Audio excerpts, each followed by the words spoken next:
So let me get right into the issue of Kashmir, and I'll direct this to you to begin with.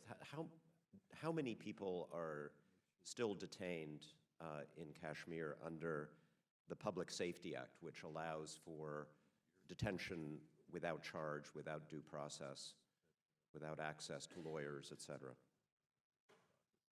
Well, we hear the numbers aren't clear. We've heard 300, 100, it's in the hundreds, in the low hundreds, but anywhere from 100 to 300 is what we've been hearing, but we don't have accurate figures.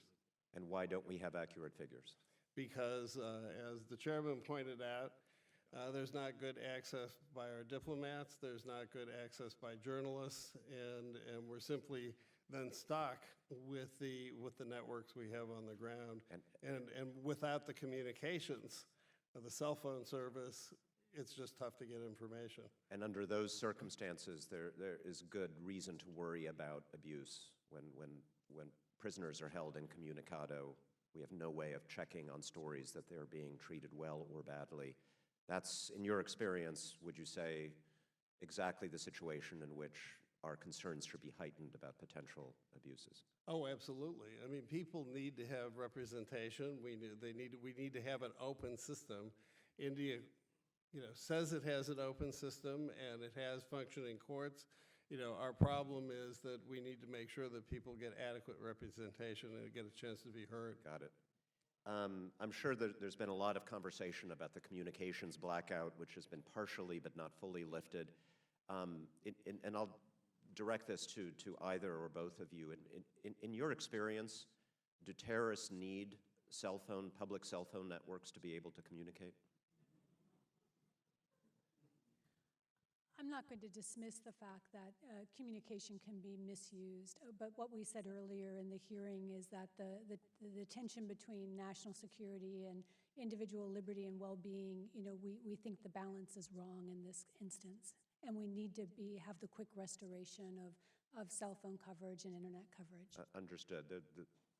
My question was pointed for a reason. I mean, we as a country do have a lot of experience with counterterrorism, both at home and around the world. I can't think of too many circumstances under which, from a strictly law enforcement and counterterrorism point of view, you need to deny the entire population access to communications, given that terrorists tend to have access to technologies that enable them to get around those kinds of restrictions. In the same vein, can you think of any circumstances in our long history of combating terrorism in which it is helpful to deny access to a region to journalists or to American diplomats? From a strictly counterterrorism point of view, is that helpful? No, we don't think it's helpful. In fact, it's actually counterproductive in our view, because you can't get accurate information about what's going on the ground, and in particular, if you deny access to local actors and local civil society, if you listen, they will tell you. Yeah. And so this is a problem. Yeah, and in fact, again, the more such restrictions exist, I would argue that the relative ability of terrorists to communicate vis-a-vis other members of civil society who might be our allies against terrorism and extremism is actually at its highest.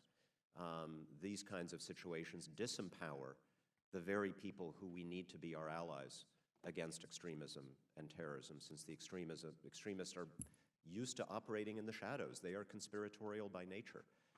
It is ordinary civilians, ordinary people who need to be able to use the internet and cell phones and to be able to tell their stories. Final question to either of you, but perhaps I'll put you on the spot, Assistant Secretary Destro, given your expertise in religious freedom and the politics of religion. To what extent, in your judgment, is this motivated by genuine national security concerns on the part of the Indian government? Certainly in part, but to what extent is it that? And to what extent is this really politics? A desire on the part of the Modi government to stoke religious divisions, not just in Kashmir, but as we've seen in other parts of India, for political purposes? Well, I can't speak directly to their motivation. All we can do is go by what the Indian government's doing. And so in terms of the census that they're taking, that seems like a pretty bald attempt to use religion as a lever to split the society. Now, why anybody would do that, I don't understand. I mean, if you have a big democracy, you want a nice, cohesive, loyal group of people. So the more you exclude people from the process, the more difficult your long-term prospects as a democracy are. That was what I pointed out in my opening statement. It's these kinds of things that endanger the world's largest democracy, and we thank you for the opportunity for pointing that out today. Thank you so much. I yield back. Yeah, this may be the first time we've had a question from the most recent Senate-confirmed Assistant Secretary for Democracy, Human Rights, and Labor ask the most recently confirmed. We thank you for those questions. We move on to the gentleman from Rhode Island.